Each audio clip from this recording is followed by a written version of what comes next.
So I'm born and raised in Oakland, Bay Area guy, my whole life. Parents came out during the Great Migration in the 40s as little children. And I grew up in a what I would consider a very stable and secure household in a very violent city, which is, I think, a very important thing for folks to consider when they think about serving historically targeted communities. So my work, I'll try and not keep this too professional sounding, because the issues that we have are really old issues in education, and we're not doing what we need to do to address most of those issues. A lot of the issues that we're facing in terms of student engagement and participation involve issues of classism, a little bit of sexism here and there, some homophobia in many areas of neglect in terms of student depression and suicide, and definitely a whole chunk of racism that is yet to be examined at any significant level, at both the site level and at the institutional and pre-service level as well. So when you think about those issues, we could discuss them academically, but the reality is that we are in a system that inculcates an attitude of fear, an attitude of diversion, an attitude of I don't want to say it, but I'll say it since we don't have a lot of time, an attitude of cowardice amongst a very courageous, supposedly courageous population of educators. And so you end up with critical issues that need to be discussed before you do other things that actually don't get adequately discussed.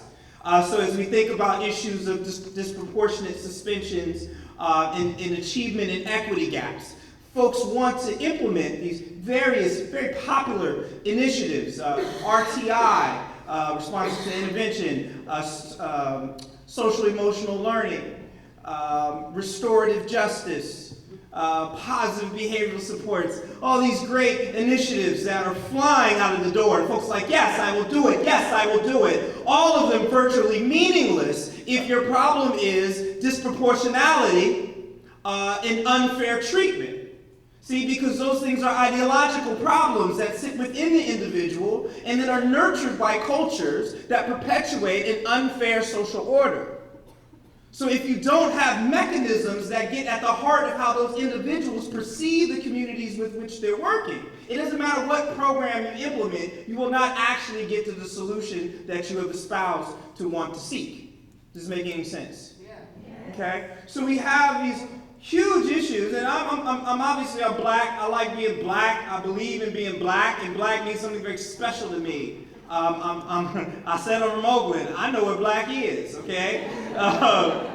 For me, my identity as a black man, black to me means that one is interested and committed in the struggle against oppression and alliance with all groups that have been historically marginalized in doing so. Okay, it's for the affirmation of humanity and humanization, and for the smashing of all those and all systems that seek to encourage suffering and exploitation. Okay, that's what I grew up knowing it as. Okay, and of course all the flavorful stuff too. Okay, the beautiful culture, the music, the language, the vibe, the soul, all that beautiful stuff that gets stolen and then marketed, right?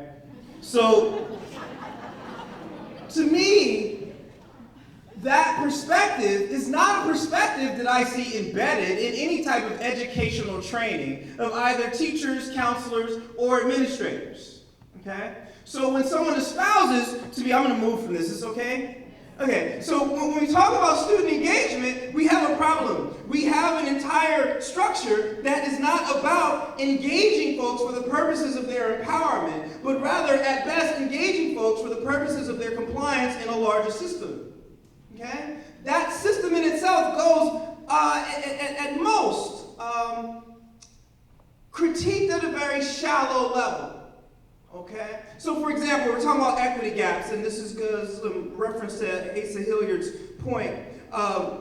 We talk about equity gaps, we talk about white and Asian students, and we're really only talking about certain Asian groups, because there's a lot of Asian groups that aren't that academically successful, but screw that, let's just say white and Asian students, because that's what we do. So you end up with that problem there.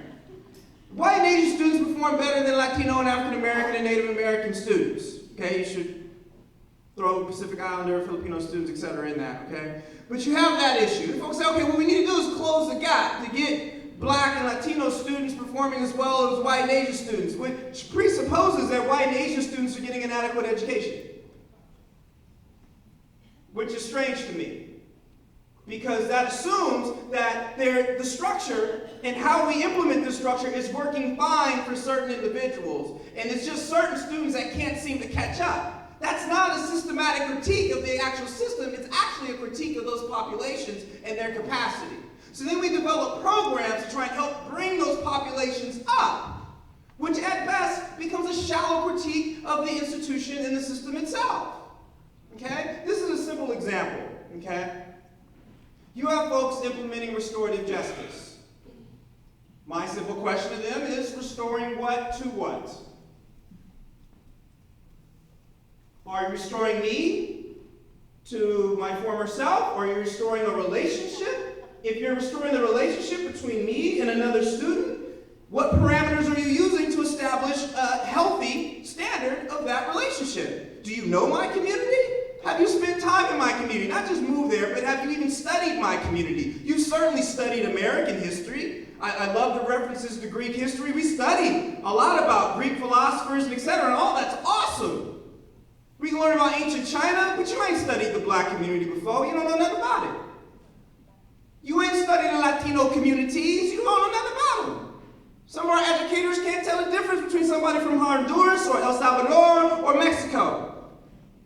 But yet you're going to restore. What are you restoring? I'm curious. Maybe you're restoring them back to a state in which they can function within a school that is inherently deficient in terms of their empowerment. Maybe that. See, research shows you have about 1.2 million victimizations that happen on school campuses compared to about 1 million that youth will experience off campus. Okay? Now, when you think about violence, you think about bullying, you think about these things, you have these perceptions within the educator population that says that, well, at least they're here at school, they must be safe, because I know in this community it's terrible in the streets. Okay? But again, is that based on your actual knowledge and study of the community, or is that based on what you heard from television and your limited undergraduate and pre-service preparation that taught you that the extent of the struggle against oppression can be seen in numbers on poverty and trauma?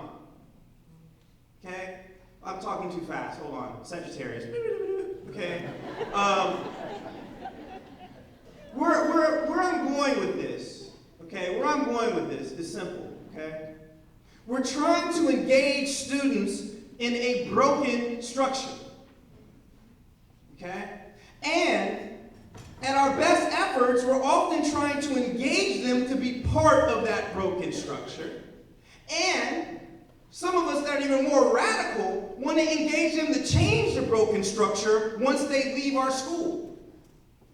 So in the meantime, we're asking students to come to a place that may not be safe physically, psychologically, or emotionally, with teachers that are not trained to intervene upon unsafe moments, to be in a very unnatural environment, which is surrounded by like 500 kids, or 1,000 or 2,000 children all day, which is very unnatural, okay?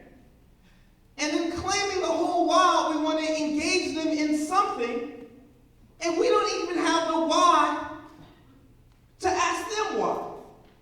Are you following this? Okay? So I'm trying to not sound too nutso here. And I'm censoring myself a bit. Because the point is, if we are committed to becoming good enough, we have to be committed to doing the things that we've always avoided. Okay? Did you know that most administrators, although it's in the ed code that each student is required to go through some form of due process when they're being suspended or going through some type of disciplinary issue, it's required in the state ed code that they get a due process. You should ask yourself how many administrators are actually trained on how to execute or define what that due process is. You'll find that the answer is next to none. Okay? So, which would make sense then for someone to develop a series of programs and initiatives that give student voice. Let students talk. I want to hear your side. Oh, that's a great initiative. Social emotional learning. I want to think about how you learn and who you are. I need an initiative to humanize you in 2014 because I'm in a structure that inherently doesn't. It's one of the craziest things as a guy from an American city. You have teachers going, I'm learning this wonderful thing, okay? What we're learning is how to give students an opportunity to tell us what they need. Well, how long have you been a teacher? Oh, I've been in this for 15 years. And you're just now learning that. Oh, congratulations. You know what we're learning? We're learning about the trauma in the community. Which trauma? You know, students come to us with trauma. What kind of trauma? Well, you know, the violence in the community. Which violence? Is it a violence that's only unique to that community, or is there violence in your family as well? What about the alcoholism in your family? What about the abuse in your family? Have you explored that? You seem to be very comfortable with exploring the trauma of your students, but you haven't explored your own. Very fascinating. Sounds to me like you are very interested in seeing how much the community has suffered. So maybe that can establish your role more succinctly, as a savior. That's awesome. And you can help them rise out of their suffering. But what that does is that puts you in a position of total power and importance, right? And it deprives them of their own agency, thus depriving the community of its real history of agency. Meaning that they've been resisting that trauma since before you came. See, there's embedded strategies to resisting trauma and challenging trauma within communities. If you are thinking that there aren't, and that perhaps the school that, by the way, has served as one of the traumatizing institutions, okay, is going to somehow now help heal kids. You can't even control your third period English class, but you're going to heal them of 5 to 6 generations of trauma. Interesting. Curious. While simultaneously not acknowledging that your inability to have a harmonious classroom is triggering and re-traumatizing and newly traumatizing students that may not have come with that much trauma. It drives me crazy. This is what I'm saying. So I complain a lot, obviously, right? But I say all this to kind of couch this notion of engagement in a notion of alliance. What does it mean to stand as an institution and an educator in alliance with the community's ongoing struggle? That's a different context altogether. See, because that means you have to acknowledge that there's something to struggle against. You have to acknowledge that you actually might be part of what the community is struggling against. And then you have to acknowledge the community's agency, techniques, knowledge, wisdom, the elders, all these things that go into their ongoing struggle. And then you have to become a student of that community's struggle. A student. And then make a decision, a strategic decision, and a strategic structure, a strategic ideology for your school and your classroom, your unit plans, all have to be designed to stand in alliance with that ongoing struggle. So what does that look like? If I have students in my classroom that have recently immigrated, and I am a science teacher, I want to discuss scientific notions regards to environmental studies, regards to large GMOs, whatever it may be, that might have had an important role in NAFTA, meaning that they might be part of the corporate collection of corporations that went into Latin America through NAFTA and other trade agreements to exploit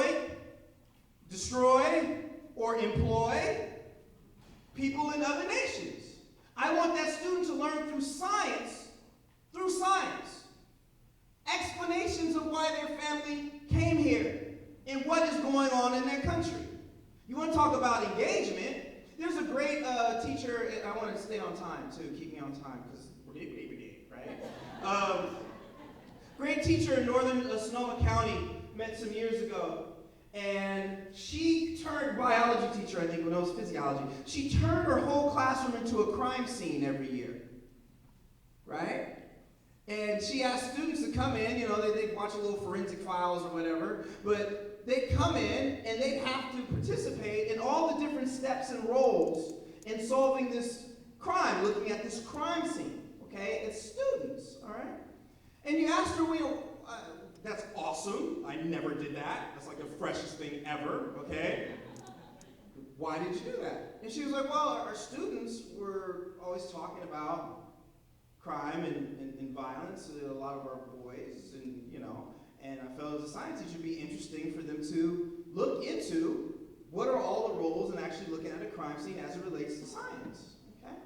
She's not some person that knows all this political history of Latin America, but the point is that it is culturally, politically, and socially relevant material, okay?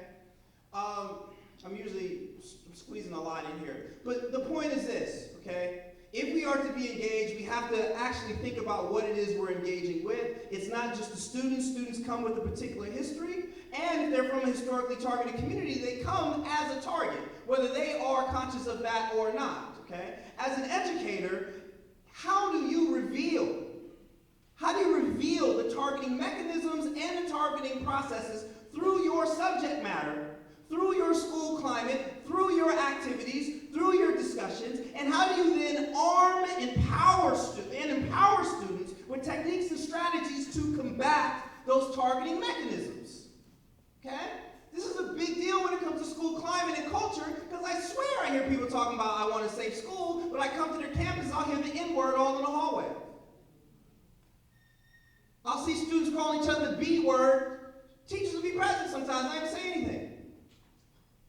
You'll go into classrooms, students are able to whisper to each other in classrooms, have their cell phones out in classrooms, but I want this to be a safe space. Obviously, you're not trained on how to create an actually safe space. I can't have high schoolers whispering in my class because threats are passed through whispering. If I tell my students that's why there's no whispering, usually students get that. If I have students using cell phone in classes, and we know about cyberbullying, we know about cyber threats, how can I claim to be having a safe classroom? Folks could be threatening each other sitting in my class. If students are allowed to drop the N-word, the B-word, slap each other on the butt, push each other, all in school. We all went to school. We know how that works. Adults will watch this happen and not say anything. And yet, come to a meeting and say, I think we're doing good on our school safety. We have our suspensions are down a lot. No. That doesn't make any sense at all. If your issue is disproportionate suspensions, the issue is not how many suspensions, it's who's getting suspended. That means that you have an issue with perception, you have an issue with identifying threatening behavior, you have an issue with setting a culture and climate of mutual understanding and purpose. And if that's the case, you have no clue how safe your school is. Because certain students are getting away with certain things because of what they look like, and other students are being targeted because of what they look like. And if you reduce all suspensions, it doesn't mean you eliminate the racism or automatically make it safer. You can actually make it more dangerous if you're not addressing those core issues. Because all suspension is, and I'm almost done here, thank you. All suspension is as we call it, a temporary exclusion. Yes, temporary exclusion. And I've talked with great folks in the community, not in the community, but in community organizations. And folks will say, Darrick, we're using indigenous practices here. These are from indigenous practices. Get the students in a talking circle. Cool, I like that. I think that's a great strategy for certain things. But are you saying that temporary exclusion is not an indigenous practice? Well, in indigenous communities, they didn't throw you out. I'm sorry. When and where? Because in the literature of every indigenous culture I've ever seen, you do something bad enough, you have to leave. It's called banishment or temporary banishment. Bye. Come to my mama's house, say something crazy, you might not get to come back tomorrow. Go to your grandmother's house, move the doily the wrong way, you can't touch the doily no more. Okay? That's how it works. So what we want to find are these midpoints that are guided by an ideology that says, I am trying to empower you and equip you to not just change this system later, but operate in such a fashion to where you are a walking model of change right now. That means that sometimes I will have to send you home on a suspension because I cannot let you or the rest of the school think that it's okay to violate this population. As I always used to tell my teachers when I was principal in San Francisco, if they can't get away with it at a Giants game with all those white people, why should they get away with it here with all these black and brown people? You are instilling an idea that the behavioral standards and expectations of black, brown, low-income white folks and Asian folks are somehow lower than people of privilege. And if you're saying you get to stay after you touch her on her butt, and I know if you did it on Muni or at the federal building, you might get in trouble, but here it's okay because we care about you, that's an inherent contradiction. You care about his feelings and your guilt, not the student population itself. Because you're instilling in him an idea that already exists in popular media, right? Just that the women of color and women's bodies are somehow not that important. And that becomes instituted in your school culture as you make sure you don't send people home for violating their own people. Nuts. So in closing, sorry. In closing, so I can get out your face, okay? When we think of engaging students, we have to go back further outside of this idea of just what is a technique to stimulate a response. What am I engaging them in and for what and why? And what am I drawing from ideologically and historically? Who am I trying to make this person into? Their granddad that was a Latino aviator in the 40s, or a darker version of me? What am I trying to create here? And if we can get that down on our school campuses, not get it down, but even have that conversation. What are we doing? And why? That's when we'll be able to get more and more on this page of alliance. And when the school community is in alliance with the broader community, that's when you have change. Thank you very much.